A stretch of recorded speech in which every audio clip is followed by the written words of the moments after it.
আপনি চুক্তিভিত্তিক নিয়োগে এখন প্রধানমন্ত্রী তারেক রহমানের রাজনৈতিক সহকারী সচিব পদমর্যাদায় আপনি এখন প্রজাতন্ত্রে আছেন। আপনাকে বাছাই করার পেছনে, মানে আপনাকে রাজনৈতিক সহকারী নিয়োগ দেওয়ার পেছনে কোন ফ্যাক্টরটি সবচেয়ে বেশি কাজ করেছে বলে আপনার মনে হয়? সবাইকে সালাম এবং শুভেচ্ছা। দেখেন, 2022 সাল থেকে গণ অধিকার পরিষদ বিএনপির সাথে যুগপৎ আন্দোলনে সম্পৃক্ত ছিল। আমি সেই সময় গণ অধিকার পরিষদের সাধারণ সম্পাদকের দায়িত্ব পালন করেছি। নির্বাচনের আগে আমি বিএনপিতে জয়েন করে আমি নির্বাচন করেছি এবং আমি পরবর্তীতেও নির্বাচনের পরে আমি বিএনপি করেছি। অনেক সময় যেটি হয় যে নির্বাচন করার পরে অনেকে নিষ্ক্রিয় হয়ে যায়। তো আমার ক্ষেত্রে আমার কাছে মনে হয়েছে যে আমি যেহেতু বিএনপিতে যোগদান করেছি এবং বাংলাদেশের বর্তমান মাননীয় প্রধানমন্ত্রী, তার সাথে আমার অনেক আগে থেকেই কাজ করার অভিজ্ঞতা আছে বা তার নেতৃত্ব মেনে যুগপৎ আন্দোলন, এবং সেই সময় আসলে তার সাথে দলীয় এবং ব্যক্তিগত সম্পর্ক দুটোই তৈরি হয়েছিল, যে কারণে তার উপর আস্থা বিশ্বাস রেখে আমি অনেক কাজ করেছি। এবং বিশেষ করে যে সময় 24 সালের আবারও কোটা ফিরে আসলো, আপনি নিশ্চয়ই জানেন যে 2018 সালের কোটা আন্দোলনের নেতৃত্ব আমরা দিয়েছিলাম।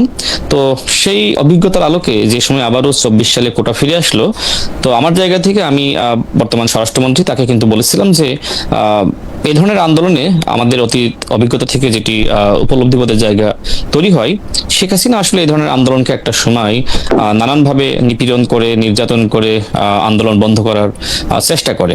তো যখন আসলে বাধা দিবে, তখন আসলে আমাদের যারা গণতন্ত্রকামী শক্তি আছি তাদেরকে অবশ্যই প্রতিরোধ করার জন্য মাঠে থাকা উচিত, এবং সেই লক্ষ্যে আগে থেকে আমাদের পূর্ব প্রস্তুতি সেটাও থাকা উচিত। তো এই ধরনের আলোচনা আমাদের মধ্যে ছিল, এবং একই সাথে ছাত্র সংগঠনগুলোকে যুক্ত করা, সেটি নিয়েও বেশ অনেক আলাপ আলোচনা পরিকল্পনা হয়েছে।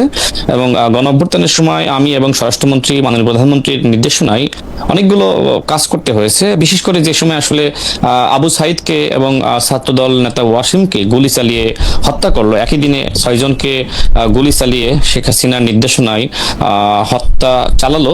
তো সেই সময় থেকে মূলত আসলে রাজনৈতিক যে সমন্বয়টা শুরু হয়েছিল, সেটা আসলে বিএনপির নেতৃত্বে, বিএনপি সেই সময় জামাত ইসলাম, হেফাজত ইসলাম সহ সমস্ত রাজনৈতিক শক্তিকে মাঠে নামার জন্য আহ্বান করে।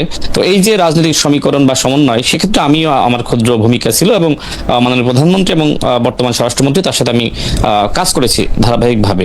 অর্থাৎ এই ধরনের কাজ করতে গিয়ে আমার এক ধরনের সম্পর্ক তৈরি হয়, যে কারণে আমার কাছে মনে হয় যে আমার যে রাজনৈতিক সংগ্রাম, আন্দোলন, গণঅভ্যুত্থানে নেপথ্য থেকে ভূমিকা রাখা, এবং বিশেষ করে যারা ছাত্র সমন্বয়ক ছিল তারা কিন্তু সবাই আমার সাথে একসময় রাজনীতি করেছে, আমার সহকর্মী ছিল। তো সেই জায়গা থেকে যেহেতু বিএনপির সাথে একদিকে সম্পর্ক, অন্যদিকে এই ছাত্র সমন্বয়কদের সাথে সম্পর্ক, মাঝখানে আমি এবং নুরুল হক নূর থেকে আসলে অনেক ভূমিকা রাখতে সক্ষম হয়েছি। তো এগুলো মাননীয় প্রধানমন্ত্রী সবই জানেন। আমি একটু জনাব খান, আমি একটু বিষয়টা একটু ক্লিয়ার হই। মানে 24-এর গণ আন্দোলনের সময় আপনাদের যে ভূমিকা, সেই ভূমিকার জন্য আপনাকে আসলে সেই মানে এই পদটিতে নির্বাচিত হয়েছে বলে আপনার মনে হচ্ছে? কারণ আপনি নিজেই বলেছেন যে আপনি তো আসলে বিএনপিতে খুব বেশি দিন হয়েছে যে আসেন নাই। মানে বিএনপিতেও তো অনেক লোক আছেন যে যারা পদবি পান নাই, অনেকের বিভিন্ন রকম ক্ষোভ বা হতাশাও আছে।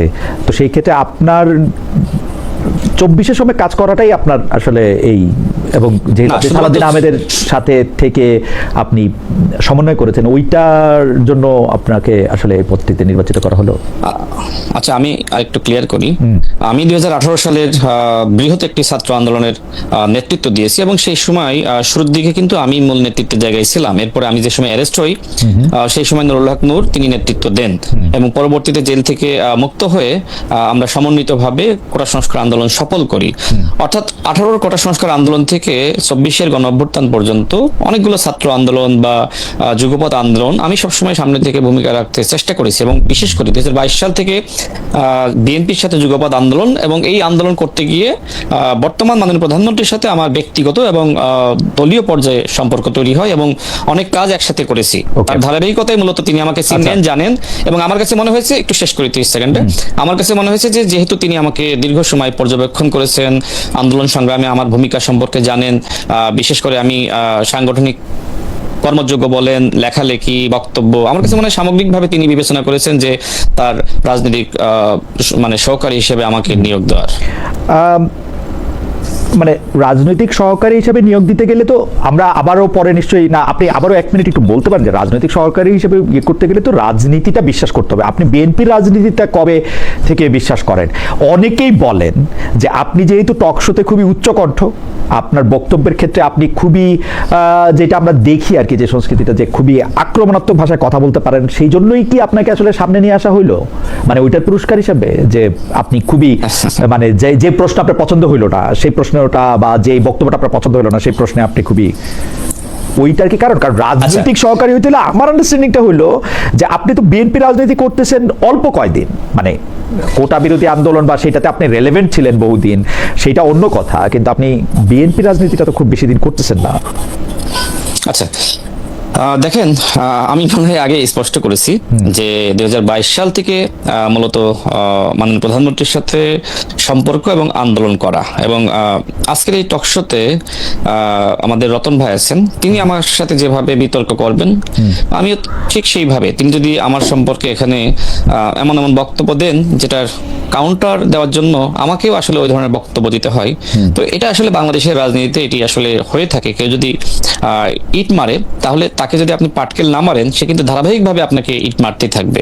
তো এগ্রেসিভ হওয়া আসলে এটা, বা কাউন্টার দেওয়া, এটা আসলে প্রেক্ষাপটের উপরে বা বিষয়বস্তুর উপরে ডিপেন্ড করে। এখন আপনার এই টকশো কোন দিকে যাবে, আপনি কোন দিকে নিবেন, আপনার ইন্টেনশন কি, সেটির উপর কিন্তু আমার বক্তব্য নির্ভর করবে। আমি একটা ছোট মানে 2 সেট দিয়ে রাখি যে পৃথিবীর সকল লোকেরই তার নিজের কার্যক্রমের পক্ষে যুক্তি আছে। কেউ যখন কাউকে গুলিও করে দেয়, সে বলতে পারে যে ও আমাকে ইনস্টিগেট করছে, ও আমার জন্য ভালো ছিল না। কিন্তু অন্য মানুষের কাজের উপর তো আমার নিয়ন্ত্রণ নাই, আমার নিয়ন্ত্রণ আছে আমার কাজের উপর। অন্য একটা মানুষ আপনাকে প্রভোক করলো কিনা, আপনাকে একটা খারাপ বললো কিনা, গালি দিল কিনা, সেইটার উপর তো আপনার অ্যাক্ট নির্ভর করে কিনা। আপনি দয়া করে ব্যাপারটা ভাইবা দেখবেন আমরা এরকম রাজনীতি আশা করি কিনা, মানে পাল্টা পাল্টি, ইটের বদলে পাটকেলের রাজনীতিটাই আমরা আশা করি না।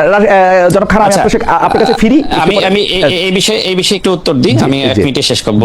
আচ্ছা, আপনি নিশ্চয়ই 2018 সাল থেকে আমাকে চিনেন, জানেন, আমার রাজনৈতিক উত্থান পরিস্থিতি সব তো আপনার চোখের সামনেই, তাই না?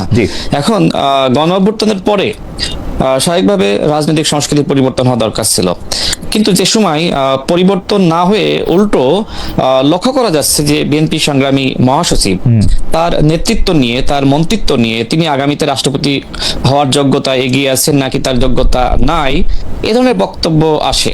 এবং পাশাপাশি যে সময় আমাদের মাননীয় প্রধানমন্ত্রীর মেরুদণ্ড যে সময় 1/11 সময় ভেঙে দেওয়া হয়, তাকে নির্যাতন করা হয়, আসি আপনার কাছে খান, জনাব খান, আমি আপনার কাছে আসি, কারণ এটা একটু বড় লম্বা সময় নিয়ে কথা বলতে হবে, সেটা আমি আপনার কাছে আসতেছি। জনাব রাশেদ খান, আপনার একটা কথা ধরে আমাদের অনেক দর্শক অনেকগুলি মন্তব্য করতেছেন, আপনি কন্টিনিউ করবেন যে আপনার